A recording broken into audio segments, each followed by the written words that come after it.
mbola mampitomboana ho aminareo anie ry havana ny fahasoavana sy ny fiadanana ary ny fahalalana tsara an Jesosy Kristy tompontsika.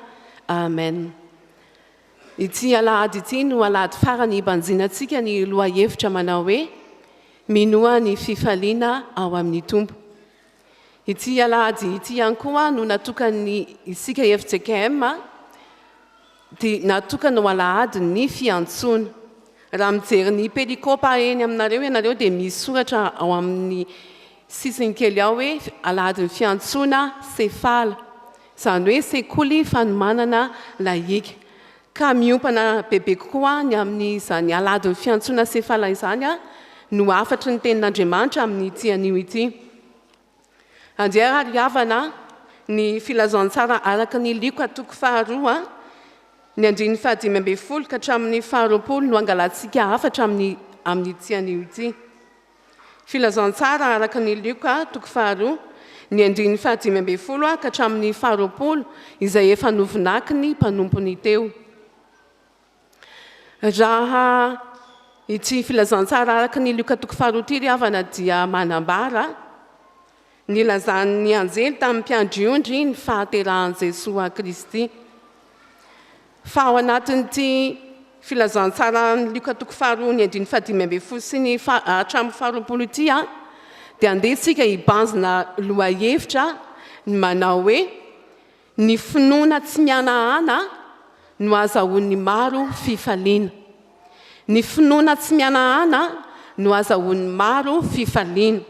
Hafatra telo ry havana no entiny izany tenin'Andriamanitra izany ao anatin'ny fibanjinana izany lohahevitra izany.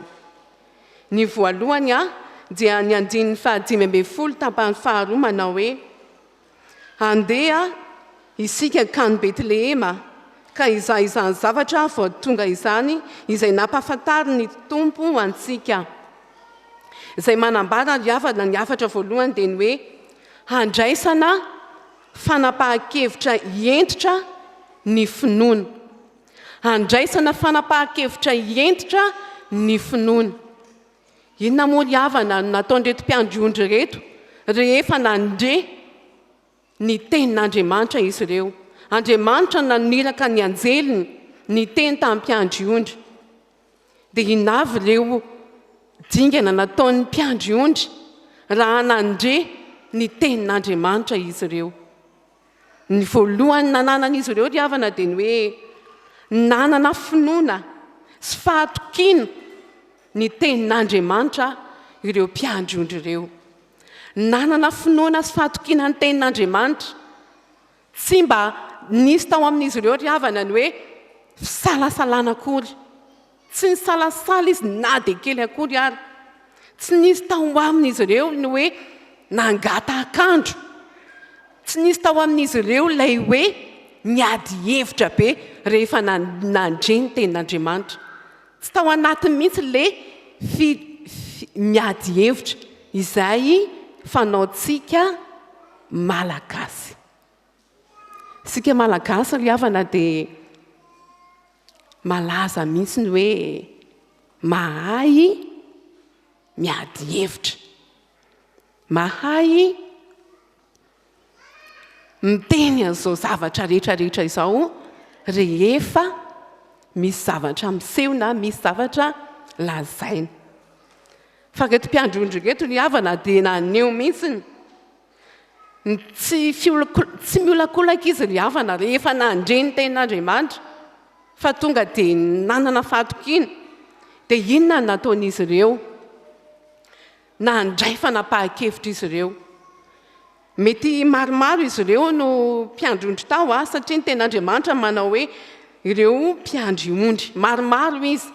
Ny iray saina, ny iray hevitra, ny iray fo dia nandray fanapahan-kevitra. Tsy fanapahan-kevitra saritsarina fanapahan-kevitra fa tena fanapahan-kevitra entitra. Fanapahan-kevitra matotra. Teo ny ihany izy dia hoe andeha isika akany Betlehema. Ry havana malala. Rehefa mandre ny tenin'Andriamanitra ny olona iray tokony ho hita ho aminy izany ny finoana sy ny fahatokiny ary rehefa mino sy mahatoky izy dia manana fanapahan-kevitra hanatanteraka izay lazainy ny tenin'Andriamanitra izay takiny ny tenin'Andriamanitra amin'ny olona iray tahaka nataon'ireto mpiandry ondry reto nde isika ry havana andiny-teny manahoana isika rehefa miaina mandre ny tenin'Andriamanitra fampianarana momba ny tenin'Andriamanitra fampianarana momba ny Jesosy Kristy manahoana isika mbola be ady hevitra ve mbola misalasala ve sa tonga dia mandray fanapahan-kevitra dia isika andiny-tena fa manoloana an'izany dia hidirantsika ny amin'ny hafatra faharoa no nataony reto mpiandry ondry reto ry havana dia hoe ny fahazotoana noho ny finoana no ahita-pamonjena ny fahazotoana noho ny finoana no ahita-pamonjena inona moa ry havana ny fahazotoana nananan'ireto mpiandry ondry reto rehefa nanapa-kevitra ve izy hoe andeha isika ho an'ny Betlehema dia mbola niteny ve izy ireo hoe alolo reto ondry reto omena sakafo alolo reto ondry reto atao an'izao alolo andeha ho any an-trano ilazany any an-trano alolo zako mbola hikarakaran'izao vao andeha hitady an'i Jesosy Kristy teraka ny Betlehema fa izy ireo ry havana tonga dia nandeha faingana nandeha nanao raha araka fitentsika malagasy hoe nanao tongotra mbiandakana mihitsy izy ry havana nandeha tsy niambahamba mihitsy ny izy fa tonga dia lasa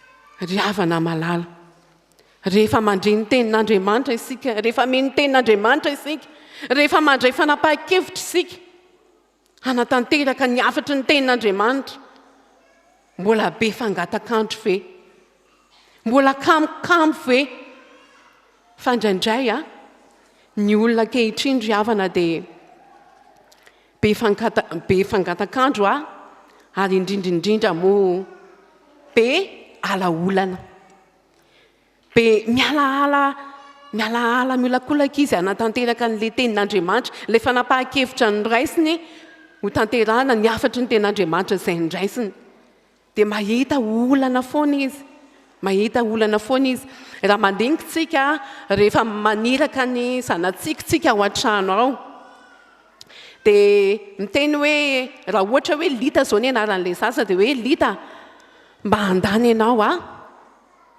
ianao diovy io tokotany io dia inona ny ataon'ilay zaza mahita tenenina foana ilay zaza mety hiteny izy hoe kaleko fafao angery neny ratsy be mety hiteny izy hoe za reraka be fa zao ry havana ny fahazotoany reto mpiandry ondry reto nandeha faingana tsy mba kamokamo fa tena haingana teo no nahitany ny famonjeny teo no nahatonga azy ireo tafahoana tamin'i Jesosy Kristy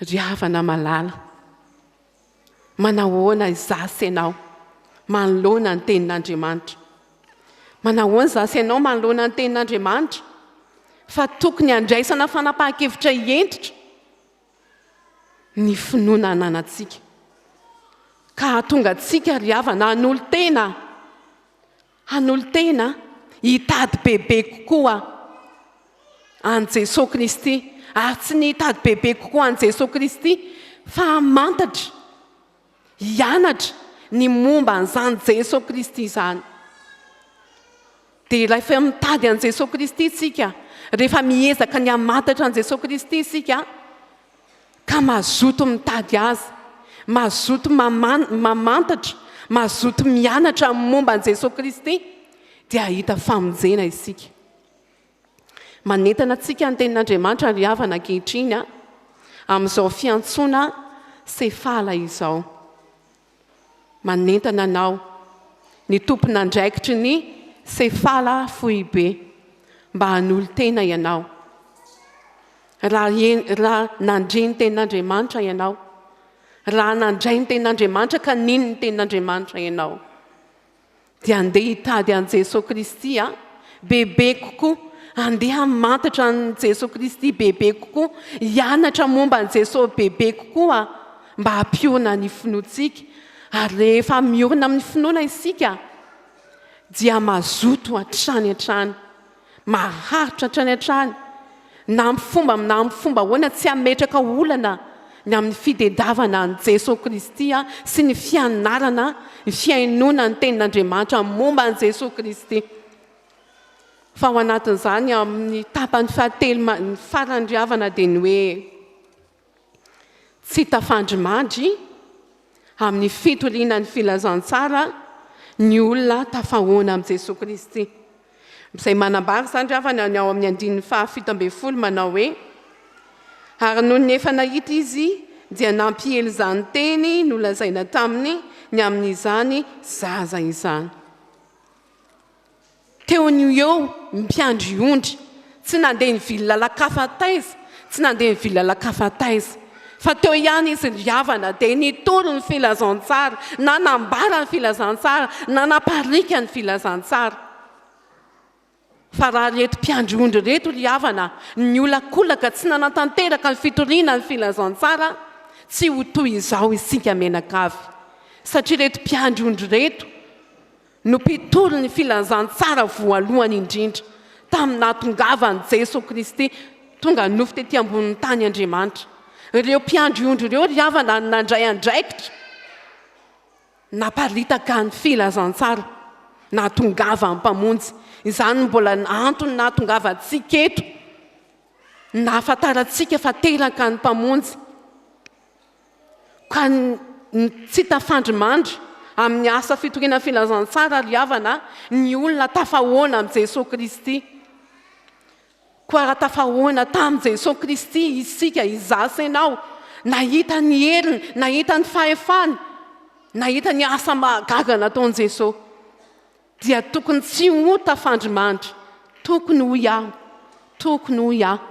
Satria reto mpiandry ondry reto ara riavana, mpiandry ondry izy, raha ny amin'izany fotoana izany mpiandry ondry dia ohatran'ny hoe olona tsy dia manao ahoana eo amin'ny ankohonana. Izany hoe mpiandry ondry izany tamin'izany fotoana izany, tahaka ny Davida mpiandry ondry, Davida kely mpiandry ondry. Fa izao reto mpiandry ondry reto niezaka nitoro ny filazantsara, tsy nisalasala, tsy niambahamba, tsy nangatakandro, satria tafahoana tamin'i Jesosy Kristy izy. Nahita ny herin'i Jesosy Kristy izy, nahita ny herin'Andriamanitra. Koa miantso anao riavana ny tenin'Andriamanitra, raha tafahoana marina tamin'i Jesosy Kristy ianao, raha nahita nahazo ny famindrapon'Andriamanitra ianao, andeha ambarao, andeha lazao ny fiarahamonina, andeha ilazao ny eraky ny vazantany, fa Jesosy Kristy no teraka mpamonjy, ary Jesosy Kristy ilay tsy miova ho maty an'io ary mandrakizay. Ary manaraka izany riavana dia ny hoe ny fianarana sefala, sekoly fanomanana laika dia hanovozana fampiorenam-pinoana, iorenana tsara amin'ny finoana, mba tsy hozogozonana amin'ny finoana. Ny ao anatin'ny sefala dia rehefa mianatra sefala ianao dia tafavoaka ho mpitoriteny na mpiandry na katekista. Dia mety anontany teny ianao hoe fa inona raha moa izany ny ataoko amin'izany? Za ve andeha hitory filazantsara aiza, hitory teny aiza? Mety izany mipetraka ao an-tsaintsika tsiraray avy. Fa ny finoana tsy mihananana antsika riavana no hanana maro fifaliana tahaka ny ao amin'ny ankohonantsika. Fa rehefa mianatra izany sefala izany tsika dia tokony tsy hozongozom-pinoana. Ary rehefa tsy mihozongozom-pinoana tsika dia maharitra ao amin'ny ankohonana. Raha lazaina amin'ity fombantsika malagasy dia hoe andry ao amin'ny ankohonana, mba tsy hozonany ankohonana finoana ka andeha hivily etsy hivily eroa, fa hiorina tsara ao amin'i Jesosy Kristy. Ianao isika tsiraray avy reto liavana ny antsoan'Andriamanitra mba hianatra an'izany sefala izany, fa rehefa isika ireto ny tsy mihozongozom-pinoana fa miorina tsara ao amin'i Jesosy Kristy, dia na ireo ankohonantsika ireo arariavana manana fifaliana, satria mandray an' Jesosy Kristy ho tompo sy mpamonjy ny fiainany eo amin'ny fiainana. Ry havana malala, miantso anao ny tenin'Andriamanitra, manapa-hevitra hientitra ry havana, mandraisa fanapahan-kevitra hientitra ary manana fahazotoana ny amin'izany fianarana ny tenin'Andriamanitra izany.